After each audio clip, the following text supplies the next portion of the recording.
Hello ವೀಕ್ಷಕರೇ, ನಿಮಗೆಲ್ಲರಿಗೂ ನನ್ನ ಯೂಟ್ಯೂಬ್ ಚಾನಲ್ಗೆ ಸ್ವಾಗತ. ಸಮನ್ವಿ ಸಮರ್ಥ್ ಭಾವನಾತ್ಮಕ ಪ್ರೇಮ ಕಥೆ ಭಾಗ 18.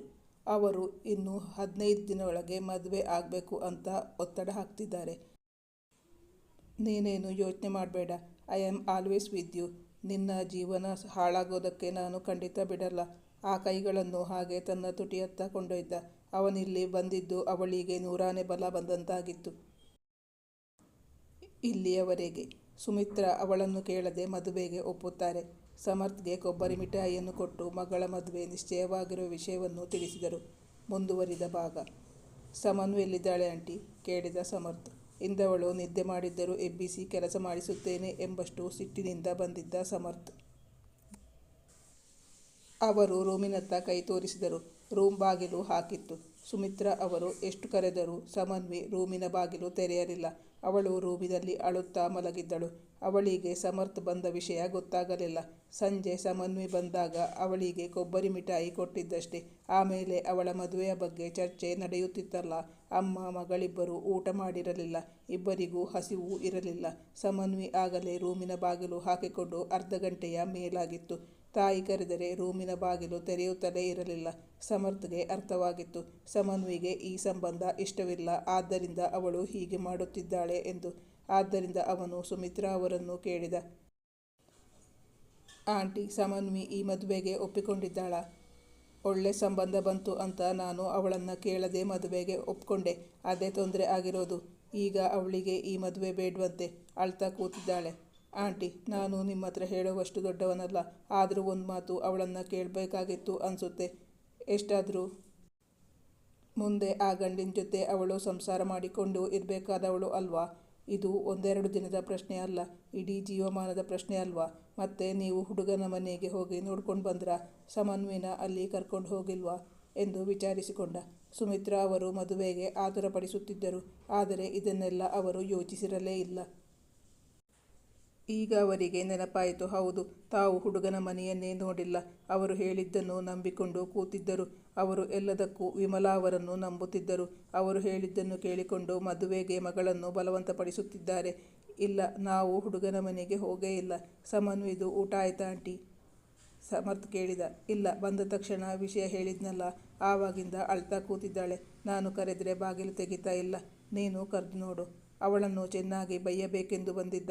ಆದರೆ ಈಗ ಅವಳ ಪರಿಸ್ಥಿತಿ ನೋಡಿ ಅವನಿಗೆ ಬೈಯಲು ಮನಸ್ಸು ಬರಲಿಲ್ಲ. ಬಾಗಿಲ ಬಳಿ ನಿಂತು ಮೃದುವಾಗಿ ಸಮನ್ವಿ ಸಮನ್ವಿ ಎಂದು ಕರೆದ.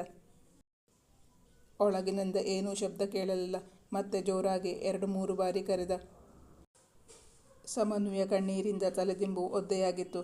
ಅವಳಿಗೆ ಕರೆಗಂಟೆ ಶಬ್ದ ಕೇಳಿಸಿತ್ತು. ಆದರೆ ಬಂದದ್ದು ಯಾರು ಎಂದು ಗೊತ್ತಾಗಿರಲಿಲ್ಲ. ನಾಳೆ ರಾಕೇಶ್ನೊಂದಿಗೆ ಅವಳಿಗೆ ಹೊರಗೆ ತಿರುಗಾಡಲು ಹೋಗಲು ಮನಸ್ಸಿರಲಿಲ್ಲ. ಆದ್ದರಿಂದ ಅವನಿಗೆ ಸಮರ್ಪಕವಾದ ಉತ್ತರ ಕೊಟ್ಟಿರಲಿಲ್ಲ. ವಿಮಲಾ ಆಂಟಿ ಬಂದಿರಬಹುದು ಎಂದುಕೊಂಡಿದ್ದಳು ಅವಳು. ಹೌದು, ಇದು ಸಮರ್ಥ್ನದೇ ವಾಯ್ಸ್. ಇದು ಸಮರ್ಥ್ನ ಧ್ವನಿ ಎಂದು ಗೊತ್ತಾಯಿತು. ಆಗ ಮತ್ತೆ ಅವನ ಧ್ವನಿ ಕೇಳಿಸಿತು. ಸಮನ್ವಿ, ಬಾಗಿಲು ತೆಗಿ, ಇಲ್ಲಾಂದರೆ ಬಾಗಿಲು ಮುರಿದು ಒಳಗೆ ಬರಬೇಕಾಗುತ್ತೆ. ಈಗ ಅವಳಿಗೆ ಬಾಗಿಲು ತೆರೆಯದೆ ಬೇರೆ ದಾರಿ ಇರಲಿಲ್ಲ. ಬಾಗಿಲು ತೆಗೆದಾಗ ಅಲ್ಲಿ ಸುಮಿತ್ರಾ ಮತ್ತು ಸಮರ್ಥ್ ಇಬ್ಬರೂ ನಿಂತಿದ್ದರು. ಹತ್ತು ಕೆಂಪಾದ ಕಣ್ಣುಗಳು, ಬಾಡಿದ ಮುಖ, ಕಣ್ಣಂಚಿನಲ್ಲಿ ಕಂಬನಿ ಇನ್ನೂ ಹಾಗೇ ಇತ್ತು. ದುಃಖವೇ ಮೂರ್ತಿವೆತ್ತಂತಿದ್ದಳು ಸಮನ್ವಿ. ಅವಳನ್ನು ನೋಡಿದಾಗ ಅವನಿಗೆ ಅವಳ ಮೇಲೆ ರೇಗಲು ಮನಸ್ಸಾಗಲಿಲ್ಲ. ತಾನು ಬಂದ ಕೆಲಸವನ್ನು ಹೇಳಲಿಲ್ಲ. ಊಟಕ್ಕೆ ರೆಡಿ ಮಾಡ್ತೀನಿ ಎಂದರು ಸುಮಿತ್ರಾ. ಮಗಳಿಂದು ಉಪವಾಸ ಮಲಗುವುದು ಅವರಿಗೂ ಬೇಕಾಗಿರಲಿಲ್ಲ. ನನಗೆ ಹಸಿವಿಲ್ಲ, ಊಟ ಬೇಡ ಎಂದಳು ಸಮನ್ವಿ.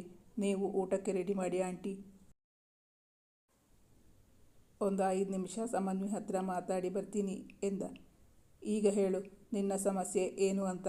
ನಾನು ನಿನ್ನ ಪರ್ಸನಲ್ ಲೈಫ್ನಲ್ಲಿ ಇಂಟರ್ಫಿಯರ್ ಆಗ್ತೀನಿ ಅನ್ಕೋಬೇಡ. ನಿಂಗೆ ಈ ಮದುವೆ ಇಷ್ಟ ಇಲ್ವಾ? ನಿನ್ನ ಮುಖ ನೋಡಿದರೆ ನನಗೆ ಹಾಗೆ ಅನಿಸುತ್ತೆ, ಅದಕ್ಕೆ ಕೇಳಿದೆ ಎಂದು ಹೇಳಿದ.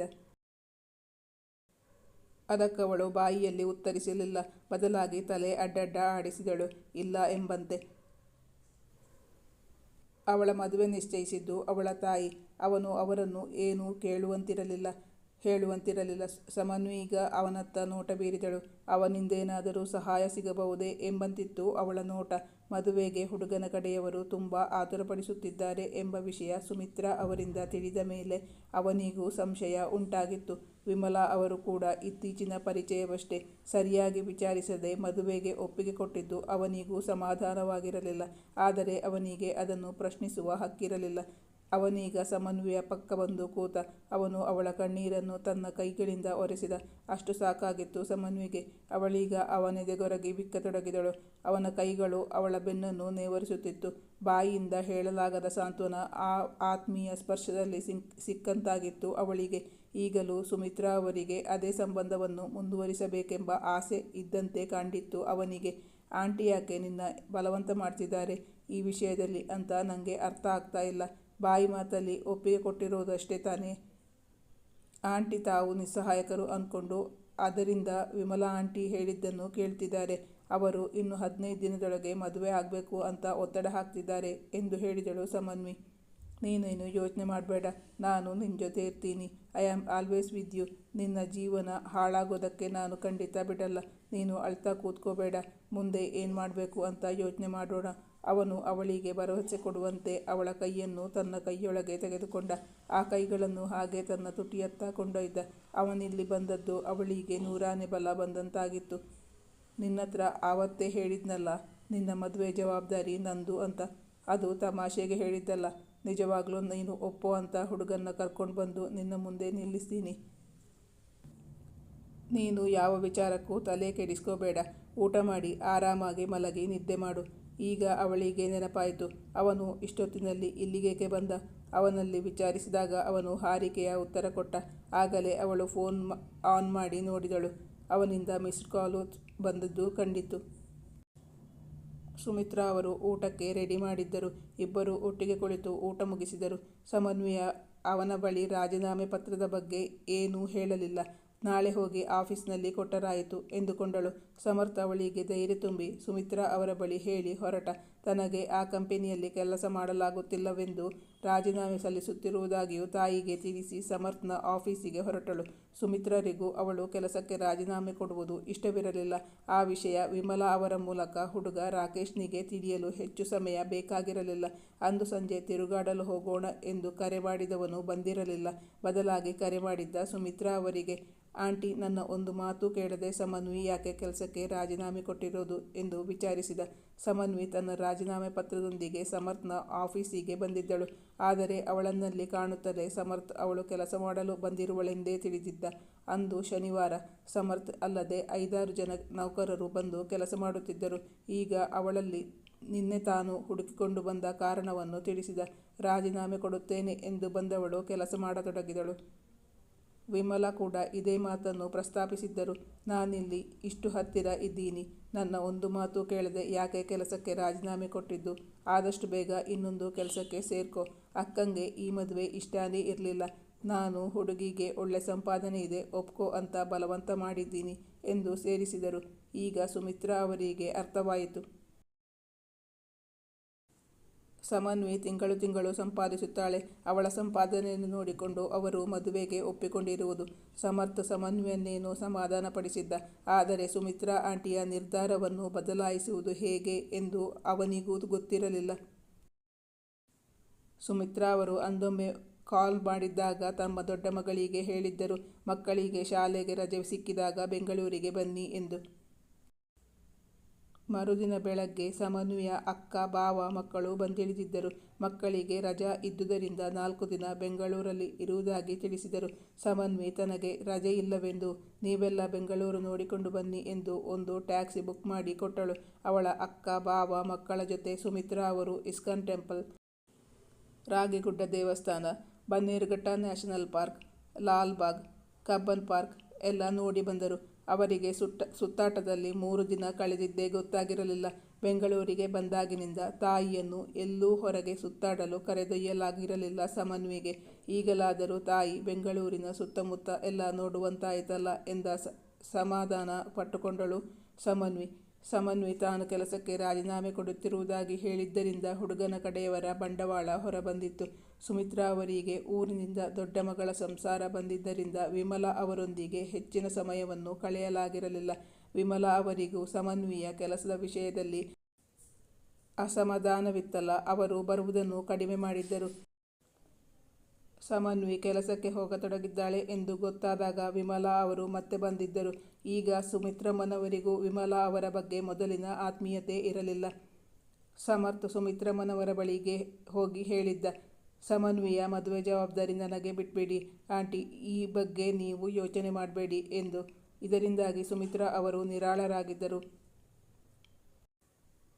ಮದುವೆಯ ಮಾತುಕತೆ ಅಲ್ಲಿಗೆ ಮುರಿದು ಬಿದ್ದಿತ್ತು. ಇದರಿಂದ ಅತ್ಯಂತ ಹೆಚ್ಚು ಸಂತೋಷಪಟ್ಟವಳೆಂದರೆ ಅದು ಸಮನ್ವಿ. ಸಮರ್ಥ್ ತಾನು ರಕ್ಷಾಳನ್ನು ಮದುವೆಯಾಗುವುದಿಲ್ಲ ಎಂದು ಸ್ಪಷ್ಟವಾಗಿ ಹೇಳಿದ್ದ.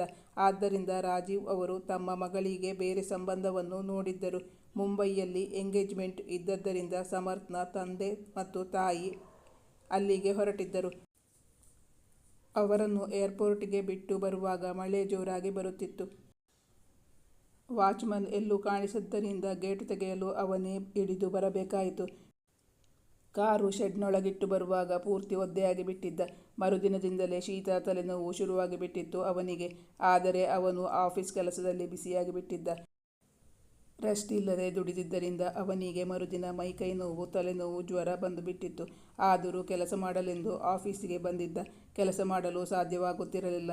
ಟೇಬಲ್ ಮೇಲೆ ತಲೆಯಿಟ್ಟು ಮಲಗಿದ್ದ. ಸಮನ್ವಿ ಅವನ ಚೇಂಬರ್ಗೆ ಬಂದು ನೋಡುವಾಗ ಅವನು ಮಲಗಿದ್ದು ಕಾಣಿಸಿತು.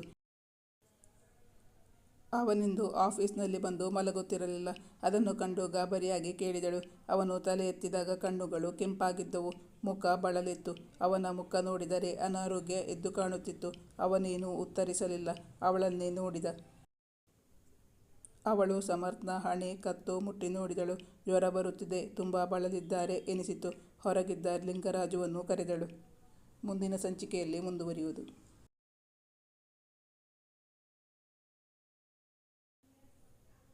Thank you for watching.